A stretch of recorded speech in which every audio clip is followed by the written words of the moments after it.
നമസ്കാരം. അസ്സലാമു അലൈക്കും. എൻ്റെ പ്രധാനമന്ത്രി സുരേഷ് ഗോപി സാറിന് ഇന്ന് ജൂൺ 20, 2025. അപ്പോൾ ഇന്ന് പറയാൻ വരുന്നത് ഒട്ടനവധി വലിയ വലിയ കാര്യങ്ങൾ ഉണ്ട്.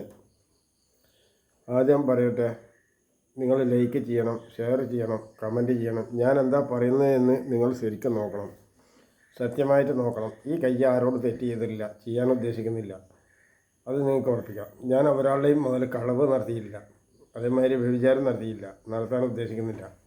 എനിക്കുള്ളത് ഇങ്ങോട്ട് വരും, ഇല്ലെങ്കിൽ മറ്റുള്ളതൊക്കെ നശിച്ചു പോകും. അതിൽ കൂടുതലൊന്നും നോക്കിയിട്ട് നമുക്ക് കാര്യമില്ല. അപ്പോൾ ഇന്ന് വെള്ളിയാഴ്ചയാണ്, 20 ജൂൺ 2025. അപ്പോൾ നിലമ്പൂരിലെ ഇലക്ഷൻ നടക്കാൻ പോവാണ്. അപ്പോൾ ഇന്നാണത് ഇന്നലെയൊന്നും അറിയില്ല. എന്തായാലും ഒരു കാര്യം ഞാൻ പറയാം. കേരളത്തിലെ ഇപ്പം നിലവിലുള്ള മുഴുവൻ MLA-മാരെയും MP-മാരെയും പരസ്യ വിചാരണ ചെയ്യേണ്ടതാണ്. പഞ്ചായത്ത് മെമ്പർമാരെയും ഉദ്യോഗസ്ഥന്മാരെയും ഉൾപ്പെടെ എല്ലാവരെയും പരസ്യ വിചാരണ ചെയ്യേണ്ട. ഒറ്റ ചോദ്യമേ ഉള്ളൂ. ഇവിടെ ജനിച്ച കുട്ടികൾ എവിടൊക്കെ ജോലിക്ക് പോകും? എന്താണ് അവരുടെ ജോലി? അതുപോലെ അവർക്ക് വീട് വേണ്ടേ? കല്യാണം കഴിക്കണ്ടേ? ഇങ്ങനെ 2-3 ചോദ്യം മാത്രം ചോദിച്ചാൽ മതി. ഇതിന് സമാധാനം പറയാനുള്ള MP-മാരൊന്നും നിലവിലില്ല. ഇപ്പം ഞാൻ പാലക്കാട് ജില്ലയിലായിരിക്കണേ. ഇവിടെ ശ്രീകണ്ഠൻ MP ഉണ്ട്, വളരെ വലിയ രീതിയിൽ. ഒരു സാഫി പറമ്പിൽ ഇവിടെ കാരക്കാട്ടുകാരനാണ്, മനസ്സിലായില്ലേ, ഓങ്ങല്ലൂർക്കാരനാണ്. എന്നിട്ട് അദ്ദേഹത്തോടൊക്കെ നമുക്ക് ചോദിക്കാം, ഈ നാട്ടിൽ ജനിച്ച കുട്ടികൾ തൊഴിൽ ചെയ്യാൻ എവിടുക്കാൻ പോവുക? MP സാറേ, ഒന്ന് ചോദിക്കുക. നിങ്ങളെല്ലാവരും കൂടി ചോദിക്കണം.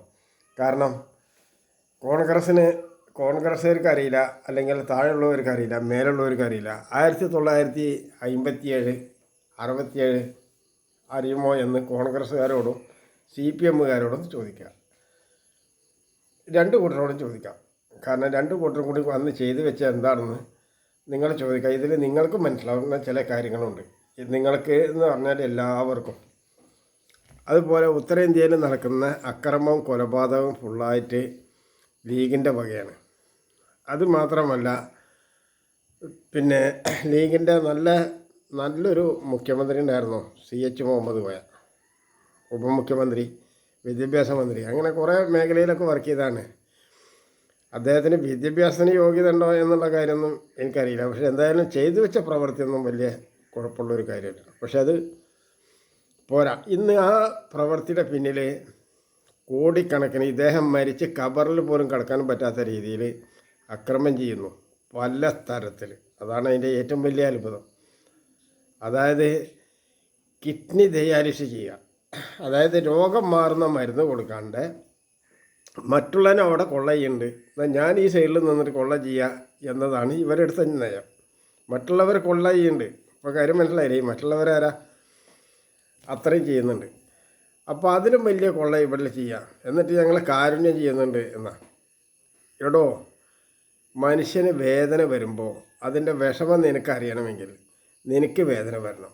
എൻ്റെ പ്രസംഗം കേൾക്കുന്ന ഓരോ ആളുകൾ ചിന്തിക്കണം. മറ്റവന് വേദന വരുമ്പോഴല്ലേ നിങ്ങൾ കൈയോട്ടിച്ചിരിക്കുന്നത്. നിങ്ങൾക്ക് വേദന വരുമ്പോൾ ആര് ചിരിക്കും? അത് നിങ്ങളൊന്ന് ചിന്തിക്കണം. ഒരു വേദന ഒന്നുമല്ല, ഈ ശരീരം തുളഞ്ഞിട്ട് രക്തം മോശമാകുമ്പോൾ ഉണ്ടാകുന്നൊരു വേദന അറിയണമെങ്കിൽ അത് അനുഭവിച്ചറിയണം. അല്ലാണ്ട് അത് മറ്റുള്ളവരോട് പറഞ്ഞറിയിക്കാൻ അതിന് സാധിക്കില്ല. അപ്പോൾ ഇത്തരം തട്ടിപ്പുകൾ കംപ്ലീറ്റ്. ഇപ്പോൾ ഇന്നലെ ഞാൻ സൗദി അറേബ്യയിലെ ഒരു അറബി ചെക്കന് 20 വർഷം മുമ്പ് ആക്സിഡൻ്റ് അപകടം പറ്റി, അന്ന് ബോധം പോയതാണ്, പിന്നെ വന്നിട്ടില്ല എന്നൊരു കേസ് പറഞ്ഞു.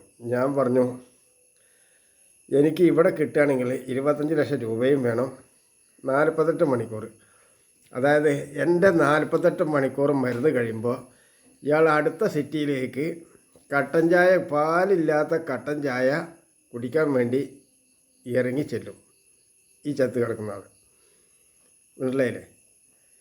അപ്പോൾ നിങ്ങളുടെ ക്വാളിഫിക്കേഷൻ എന്താണ് എന്ന് നിങ്ങൾ തന്നെ ഒന്ന് ചിന്തിക്കുക. എന്താണ് നിങ്ങളുടെ കോളേജ്, MG സർവകലാശാല ഉൾപ്പെടെയുള്ള സർവകലാശാലകൾ നിങ്ങൾക്ക് എന്താ പഠിപ്പിക്കുന്നത് എന്ന് ഇതിൽ വ്യക്തമായിട്ട് അറിയാം. അപ്പോൾ 2 ദിവസം മുന്നേ എൻ്റെ 4 പുറത്തുള്ള ആളുകളൊക്കെ കൂടി എന്നോട് പറഞ്ഞു, നിങ്ങൾക്ക് വിദ്യാഭ്യാസമില്ല എന്ന്. അപ്പം ഞാൻ ആയിക്കോട്ടെ, വിദ്യാഭ്യാസം ഇല്ലല്ലോ, എനിക്കല്ല, ആർക്കും ഇവിടെ വിദ്യാഭ്യാസം ഇല്ല എന്ന് ഞാൻ ഒറ്റ വാക്കിൽ പറഞ്ഞു. അതിൽ വലിയ പിടുത്തം കിട്ടിയില്ല എന്ന് തോന്നുന്നുണ്ട്. എൻ്റെ വീടിൻ്റെ അടുത്ത് നട്ടല് മുറിഞ്ഞിട്ടുള്ള ഒരു 2-3 ആളും 2 കണ്ണിൻ്റെയും കാഴ്ച പോയിട്ടുള്ള ഒരുത്തനും ഒരു സൈഡ് കുഴഞ്ഞിട്ടുള്ളത് ഒരു 10-200 പേരുണ്ട്. ഒരു സൈഡ് കുഴഞ്ഞവർ. അപ്പോൾ എൻ്റെ അടുത്ത് വന്നവരൊക്കെ അവർ രക്ഷപ്പെട്ടു പോയി. എൻ്റെ അടുത്ത് വെറുതെ വന്നവരൊക്കെ രക്ഷപ്പെട്ടു പോയി. അവരൊക്കെ ഇപ്പോൾ നിലവിൽ പിന്നെ 2ാമത്തെ ആഴ്ച പോലെ തന്നെ അവർ ജോലിയിൽ തുടരുക. അവർ അന്തസ്സായിട്ട് ഇതൊക്കെ എൻ്റെ മുന്നിൽ വന്നാൽ അവർക്ക് ചിരിക്കണം, എന്തെങ്കിലും സപ്പോർട്ട് പറയണമെന്നുണ്ടെങ്കിൽ ഞാൻ അതിന് രണ്ടിനും സമ്മതിക്കില്ല. ഉള്ളത് ചിരിക്കാനും സമ്മതിക്കില്ല, സപ്പോർട്ട് പറയാനും സമ്മതിക്കില്ല. അപ്പം പോണയിടത്തേക്ക് പോവാം. അതാണ് അതിൻ്റെ സംവിധാനം. അവനെ എവിടേക്കാണ് പോകണം അവിടേക്ക് പോവാം. അപ്പോൾ ഈ പിന്നെ അപകടം പറ്റി നട്ടെല്ല് മുറിഞ്ഞ ഒരാൾ നിങ്ങളാണെങ്കിൽ നിങ്ങളെന്ത് ചെയ്യും? ഓർമ്മ നഷ്ടപ്പെട്ട ഒരാൾ നിങ്ങളാണെങ്കിൽ നിങ്ങളെന്ത് ചെയ്യും? ഇവിടുത്തെ ഒരു മെഡിക്കൽ കോളേജിലും ഇതിന് പരിഹാരമല്ല. നിങ്ങൾ തൃശ്ശൂർ മെഡിക്കൽ കോളേജിൽ പോയിട്ട് അതിന് മൊത്തം പോലീസും പത്രക്കാരും ഒന്ന് പരിശോധിക്കട്ടെ, അന്ന് അറിയും നമുക്ക്. അതുപോലെ കോഴിക്കോട് മെഡിക്കൽ കോളേജ് ഒന്ന് പരിശോധിക്കട്ടെ, എന്താ ഇംഗ്ലീഷ് മരുന്ന് അവിടെ ചെയ്യുന്നത് എന്ന് നിങ്ങൾക്ക് ബോധ്യപ്പെടണമെങ്കിൽ അതിൻ്റെ ഉള്ളിൽ വന്ന് ചെല്ലണം. ഒരു രോഗവും ഇല്ലാണ്ട് നിസ്സാര കാര്യത്തിന് നടന്നു കയറിയവർ മരിച്ചിട്ടാണ് അവിടുന്ന് കൊണ്ടുവരുന്നത്. എന്താണ് സ്ഥിതി എന്ന് അറിയാം. അപ്പോൾ കൊല്ലാനാണ് ശരിക്കും മെഡിക്കൽ കോളേജുകൾ കൊടുക്കുന്നത്. മെഡിക്കൽ കോളേജ് എന്ന് പറഞ്ഞാൽ മരണം മേടിക്കുന്ന കോളേജുകൾ എന്നാണ്. മരണം മേടിക്കുന്ന കോളേജുകൾ, അതാണ് മെഡിക്കൽ കോളേജ്. അല്ലാണ്ട് നിങ്ങളുടെ ചികിത്സക്കുള്ളതൊന്നും അല്ല അത്. മരണം മേടിക്കുന്ന കോളേജ്. അപ്പോൾ അത് തന്നെയല്ലേ അറവശാലയ്ക്കും പിന്നെ പോത്തിറച്ചി, ആട്ടിറച്ചി, മീനിറച്ചി, മീനിൻ്റെ ഇറച്ചി എന്ന് പറയുന്നില്ല, മീൻ. അപ്പോൾ ഇതൊക്കെ അതുപോലെ ഒരു ശാലയാണ്, കൊല്ലാനുള്ള ശാല, കൊന്ന ശവം തിന്നുന്ന ശാല. അതിൽ കൂടുതലൊന്നും അതിന് ലെവലില്ല. നിങ്ങളിതിൻ്റെ പേരിൽ ഇപ്പോൾ പിന്നെ ഒരു പിന്നെ ദൗർഭാഗ്യകരം എന്ന് പറയട്ടെ, പിന്നെ ഇരിഞ്ഞാലക്കുടയാണെന്നാണ് തോന്നുന്നു, ഒരു നസറാണി അമ്മ, വീട്ടമ്മ, അതിൻ്റെ 10 വയസ്സായ ക്ഷമിക്കണം ഞാനങ്ങനെ പറഞ്ഞുകൊണ്ട് നിങ്ങൾ തെറ്റിദ്ധരിക്കണ്ട, നിങ്ങളെ പുച്ഛിക്കാൻ വേണ്ടി പറഞ്ഞൊന്നുമല്ല. വീട്ടമ്മ പറയുന്നു എൻ്റെ 10 വയസ്സായ മകനാണ് എന്തോ ഒരു പുതിയ രോഗത്തിൻ്റെ പേര് പറഞ്ഞു. എന്നിട്ട് പിന്നെ 8 ലക്ഷം രൂപ ഇപ്പോൾ കഴിഞ്ഞു. ഒരു 50,000 രൂപ മുടക്കിയാൽ ഒരു 3 ദിവസം മരുന്നും ആ കുട്ടിക്ക് കൊടുത്താൽ ആ കുട്ടി രക്ഷപ്പെടും. ആ ഗുളികകൾ നിലവിലുള്ള സാധനം കംപ്ലീറ്റ് എടുത്ത് വലിച്ചെറിയുക, എന്നിട്ട് കുട്ടി അവിടെ നിന്ന് എടുക്കുക. ആദ്യം ഞാൻ ഇവിടെ കൊടുന്നാൽ ഒന്ന് മന്ത്രം ചൊല്ലും. അത് കഴിഞ്ഞതിൻ്റെ ശേഷം കുറച്ച് പച്ചവെള്ളം അവർക്ക് കൊടുക്കും. അത് കഴിഞ്ഞിട്ട് ഹാർട്ട് ബ്ലോക്കിൻ്റെ മരുന്നാണ് പിന്നെ കൊടുക്കുന്നത്. അപ്പോൾ ഇതിൽ അവൻ എണിക്കുമെന്ന് ഉറപ്പാണ്. ഇന്ന് മരുന്ന് കൊടുത്താൽ നാളെ ഈ നേരത്തെ അവൻ കഷ്ടിച്ചൊക്കെ നിന്നിട്ട് തലയൊക്കെ ഒന്ന് കുറഞ്ഞ് ഒന്ന് അങ്ങോട്ടും ഇങ്ങോട്ടൊക്കെ കഷ്ടിച്ചൊന്ന് നോക്കാൻ പോകും. പക്ഷേ ബാലൻസ് മരുന്ന് ക്ലിയർ ആക്കിയാലും ചില ആളുകൾക്ക് ബാലൻസ് വരാൻ പിന്നെ 3-4 ദിവസം വരും. ഒരു ദിവസം മരുന്നേ വേണ്ടു, 3-4 ദിവസം വരും. മനസ്സിലായില്ലേ? അത് ബാലൻസ്, അത് തലയുടെ ബാലൻസ്, തലച്ചോറിങ്ങനെ തിരിയായെന്ന് തോന്നും. അതായത് ബ്ലഡ് സർക്കുലേഷൻ ആവാത്ത കംപ്ലൈൻ്റാണ്. അപ്പോൾ അതിന് നമുക്ക് ഒറ്റ ദിവസം കൊണ്ട് തന്നെ ചെയ്യാൻ കഴിയും. പക്ഷേ അതിൻ്റെ പൈസ ചിലവുണ്ട്. ഈ പൈസ എന്ന സാധനം നമ്മൾ മറ്റുള്ളവർക്ക് കൂലിയായിട്ടാണ് കൊടുക്കുന്നത്. അപ്പോൾ ഓരോരുത്തർ ചെയ്യണം. നമ്മളുടെ അടുത്ത് ചില കള്ളത്തരമൊക്കെ ഉണ്ട്. ആ കള്ളത്തരമൊന്നും നമ്മൾ അത്ര പെട്ടെന്ന് വെളിപ്പെടുത്തില്ല. എന്താ കാരണം? ഒരു മരുന്നിന് ഒരാളെ ഇടും, ഒരു തരം മരുന്നിന് ഒരാളെ ഇടും. അത് നമ്മുടെ ശൈലിയാണ്. എന്തിനാണ് അങ്ങനെ ഇട്ടത്? അതിട്ടത് നിങ്ങൾ ഉദ്ദേശിക്കുന്ന തരത്തിന് തന്നെയാണ്. നിങ്ങൾ എന്നെ ചിന്തിക്കുന്നില്ലേ? അത് തന്നെയാണ് അതിൻ്റെ കാരണം നിങ്ങൾ ഒരുപാട് കോളേജിൽ വിദ്യാഭ്യാസം ഉണ്ട്, എന്നിട്ട് ഒന്നും ചെയ്യാണ്ട് മറ്റുള്ളവരെ പൊട്ടയാക്കുന്നില്ലേ? ഉയർന്ന വിദ്യാഭ്യാസമുള്ളവനും വലിയ പൈസ ഉള്ളവനും വലിയ രാഷ്ട്രീയക്കാരനും നമ്മുടെ ഒരു കാര്യവും ചെയ്യില്ല. അത് എനിക്ക് മനസ്സിലായില്ലേ? ഇപ്പോൾ കഴിഞ്ഞ 10 കൊല്ലമായിട്ട് ഒരു കേസ് കൊടുത്തിട്ടില്ല പട്ടാമ്പി പോലീസ്. പട്ടാമ്പിയിലെ മാത്രമല്ല, കേരളത്തിൻ്റെ ഒരു പോലീസും, DGPമാരടക്കം. എന്നിട്ടിപ്പോൾ പിന്നെ ഇന്നലെ 2 ആളെ പുതുതായിട്ട് DGPക്ക് പ്രൊമോട്ട് ചെയ്യാൻ വേണ്ടിയിട്ട് മുഖ്യമന്ത്രി നേരിട്ടിറങ്ങിക്കാം. എന്താ കാരണം? ഇയാൾക്ക് നേരെയുള്ള എല്ലാ അന്വേഷണങ്ങളും അട്ടിമറിക്കാനുള്ള 2 ആളെ കേന്ദ്ര സർക്കാരിൻ്റെ ഫയലിൽ കൊണ്ടുവരിക. അവരുടെ വല്ലാത്ത അനുഭവമാണ്. കേന്ദ്ര സർക്കാരിൻ്റെ ഫയലിലാണ് കൊണ്ടുവരുന്നത്. ഇത്തരത്തിലുള്ള എല്ലാ സംവിധാനങ്ങളുമാണ് ചെയ്യുന്നത്. അതായത് നാട്ടുകാർക്ക് ചെയ്യേണ്ട ഒരു കാര്യവും നാട്ടുകാർ ചെയ്യില്ല. നാട്ടുകാരെ കാര്യം ചെയ്താലും മുഖ്യമന്ത്രി പിണറായി വിജയൻ എന്താ ചെയ്തത് എന്ന് പൊതുജനങ്ങൾ ചോദ്യം ചെയ്യും. പൊതുജനങ്ങളോട് ചോദ്യം ചെയ്യാൻ പാടില്ല. ഇപ്പോൾ ആശാൻ പറഞ്ഞ എന്താ വിചാരിച്ചാൽ ഞാൻ കേരളത്തിലെ മുഖ്യനാണ്. ആരെ മുഖ്യധാരം കൊടുത്ത്? ഈ പൊതുജനങ്ങളാണ്. അപ്പോൾ പൊതുജനങ്ങൾ നല്ല ചിന്തിക്കണം. ഇവർ വന്നിട്ട് നിങ്ങളുടെ ഏത് കുട്ടിക്കാണ് പണി കിട്ടിയെന്ന് നോക്കണം. കുറച്ച് ഇവരുടെ തോന്നിവാസത്തിന് കൂട്ടുന്ന ആളുകൾക്ക് സർക്കാർ ജോലി പിൻവാതിൽ കൂടെ കുറേ കൊടുത്തിട്ടുണ്ട്. അത് ഇവരുടെ ഇതിന് മാത്രമുള്ളവരാണ്. ഇവിടെ ഞാൻ ചോദിക്കുന്നത്, ഇവിടെ ജനിച്ച 100% കുട്ടികൾക്ക് ജോലിക്ക് എവിടെ പോകും? ഇവർക്ക് ഭാര്യ വേണ്ടേ? ഇവർക്ക് വീട് വെക്കാൻ എവിടെ പോകും? ഇതാണ് എൻ്റെ ചോദ്യം. ഈ ചോദ്യം നിസ്സാരമല്ല. മനസ്സിലായില്ലേ? അതിന് ഉത്തരം പറയണമെങ്കിൽ ഞാൻ ചെയ്യാം. അതേമാതിരി ഇവിടുത്തെ വൃദ്ധർക്ക് അത് പോട്ടെ, പിന്നെ 1 രൂപയെങ്കിലും GST ടാക്സ് കിട്ടാനുള്ള എന്ത് നടപടിയാണ് CPM-ഉം പിന്നെ മുഖ്യമന്ത്രിയും മുസ്ലിം ലീഗും ഈ നാട്ടിനെ സമർപ്പിച്ച് എന്ന് നിങ്ങൾ തന്നെ ഒന്ന് പറയും. നിങ്ങളത് പറഞ്ഞിട്ട് മറ്റുള്ളവരൊന്ന് കേൾക്കട്ടെ. GST 1 രൂപയെങ്കിലും, നിങ്ങൾ ഈ കണ്ട പൈസ കോടിക്കണക്കിന് രൂപ സർക്കാർ ഖജനാവിൽ നിന്ന് വാങ്ങിയിട്ട് നിങ്ങൾ കൊള്ളയടിക്കുന്നില്ലേ? 1 രൂപയെങ്കിലും സർക്കാരിലേക്ക് കിട്ടുന്ന എന്ത് നടപടിയാണ് നിങ്ങൾ ഉണ്ടാക്കിയത്? മുഴുവൻ സർക്കാരിനെ നശിപ്പിക്കല്ലേ?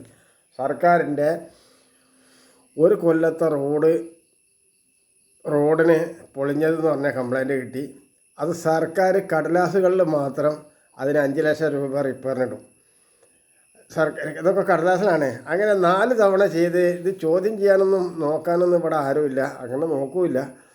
അങ്ങനെ 5ാമത്തെ തവണ കഴിഞ്ഞാൽ പിന്നെ 6ാമത്തെ തവണ ഇവരെ എവിടെയെങ്കിലുമൊക്കെ ലേശം ഒന്ന് പൊട്ടുംപൊളിയായിരിക്കും. അപ്പോഴത്തേന് ഇത്ര 7ാമത്തെ തവണ ഇങ്ങനെ പറ്റിച്ചിട്ടാണ് ഓരോരുത്തരും ഓരോ സംവിധാനം. അതിനൊരു പറയുന്ന ന്യായങ്ങളൊക്കെ ഒരുപാട് കൂടുതലുണ്ട്. എന്തിനാണ് ഇങ്ങനെ കഷ്ടപ്പെടുന്നത്? അതിൻ്റെ സംവിധാനത്തിലേക്ക് കിടക്കാമല്ലോ. ഓരോന്നിനും അതിൻ്റേതായ സംവിധാനം ഉണ്ടാവില്ലേ? നമ്മൾ ഒരാളുടെ പോക്കരുന്ന് വെച്ചിട്ട് സർക്കാരിൻ്റെ ഒരു സേവനം ചെയ്യേണ്ട കാര്യമില്ല. സർക്കാരിൻ്റെ ഫണ്ട് സർക്കാരിൻ്റെ അടുത്തുണ്ട്. അത് മര്യാദക്ക് കൊണ്ടു നടന്നാൽ മാത്രം മതി. നിങ്ങൾ മര്യാദക്ക് നല്ല രീതിയിൽ. ഈ മര്യാദ എന്താ? അത് പിന്നെ കണ്ണൂർക്കാർക്ക് ഒരാൾക്കും അറിയില്ല, കോരൻ്റെ മാനും അറിയില്ല മര്യാദ എന്താണെന്ന്. മര്യാദ പറഞ്ഞാൽ പോയില്ലേ? മര്യാദ എന്ന് പറഞ്ഞാൽ എനിക്ക് നിങ്ങളോട് മോശം പറയാൻ പാടില്ല. അതേമാതിരി നിങ്ങളെ ഒരു മോശം പേരിൽ അറിയപ്പെടാൻ പാടില്ല. മനസ്സിലേ? നിങ്ങളങ്ങനെ പറയണമെങ്കിൽ നിങ്ങളുടെ ഭാഗത്തുനിന്ന് പ്രകോപനം ഉണ്ടാവണം. അത് ഏത് തരത്തിലായാലും നോക്കാം, അല്ലാതെ പറയാൻ പാടില്ല. അതെന്ന് വെച്ചാൽ പിന്നെ ശരിക്കും പറഞ്ഞാൽ ഇവിടെ നടന്ന കൊലപാതകങ്ങളുടെ പേരിൽ മുഖ്യമന്ത്രിക്ക് ന്യായമായിട്ട് BJP സർക്കാരിന് ഇദ്ദേഹത്തിന് അറസ്റ്റ് ചെയ്യാൻ സാധിക്കും, ന്യായമായ കാര്യത്തിന്. അപ്പോൾ അത്രയും ഭീമമായ ഗുരുതരമായ വീഴ്ചകളാണ് ഇവിടെ ഓരോ ഭാഗത്തും. ഇപ്പോൾ കേന്ദ്ര സർക്കാരിൻ്റെ റോഡിൻ്റെ നാഷണൽ ഹൈവേൻ്റെ കാര്യം നിങ്ങൾ കണ്ടു.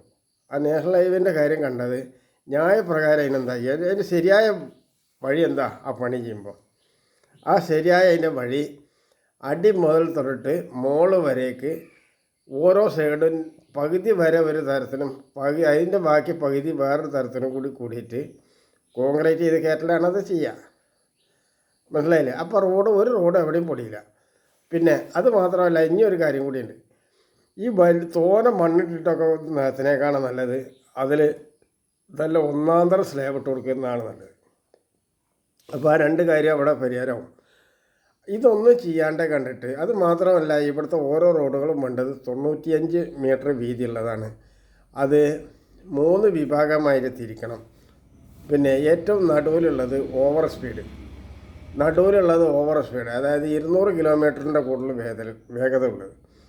2 സൈഡിലുള്ളത് 100 കിലോമീറ്ററിൻ്റെ അടിയിലുള്ളത്, അതായത് 20 കിലോമീറ്റർ. മനസ്സിലായില്ലേ? 20 കിലോമീറ്ററിൻ്റെ സൈഡിൽ നടയാത്രക്കാർക്ക് ഒരു കാരണവശാലും വണ്ടികൾ അവിടെ കയറരുത്. അതുപോലെ എല്ലാ സ്ഥലങ്ങളിലും സിഗ്നൽ സംവിധാനം. അതേമാതിരി ഓരോ റോഡിൻ്റെ മുകളിൽ ഇത്ര കിലോമീറ്റർ വേഗതയിലാണ് പോകുകയെന്ന് പറഞ്ഞിട്ട് അതിൻ്റെ മുകളിൽ ആ റോഡിൻ്റെ മുകളിൽ എഴുതി വെക്കണം, ഇത്ര കിലോമീറ്റർ വേഗത. കാരണം അതിൽ കുറച്ചവിടെ പോകാൻ പറ്റില്ല. അതുപോലെ തന്നെ ഈ ഓരോ റോഡിൽ നിന്നും കട്ടിങ് താഴേക്ക് വേണം. ഇവിടെ പിന്നെ ഒരു മഴ പെയ്താൽ ഇവിടുന്ന് ഒരൊറ്റ ട്രെയിൻ ഓടില്ല, ഒരു ബസ് ഓടില്ല. എന്തിനു പറഞ്ഞാൽ ഈ ഫോണിൽ നിന്ന് അങ്ങോട്ടും ഇങ്ങോട്ടൊന്നും വിളിക്കാൻ പോലും പറ്റില്ല. അത്രയും നല്ല സംവിധാനത്തിലാണ് നിൽക്കുന്നത്. ഇതിൽക്കും വലിയ നാറ്റ കേസ് ഇനി വല്ലതും പറയണ്ടോ? ജിയോ കമ്പനി ആവട്ടെ, BSNL ആവട്ടെ, ജനങ്ങൾ ഒരു 10 പേര് ഉപയോഗിച്ചു തുടങ്ങി എന്ന് കണ്ടാൽ അതിൻ്റെ മുകളിൽ കോടാനക്കോടി രൂപ പിഴിക്കലാണ് പിന്നെ പണി. കുഴപ്പമില്ല, ഒരു ലേശം വലിയൊരു കുഴപ്പമില്ല എന്ന് പറഞ്ഞിട്ട് ഉപയോഗിക്കാൻ തുടങ്ങിയാൽ ഒന്നായിട്ട് അവരെ തലയിൽ കയറ്റിയിടും.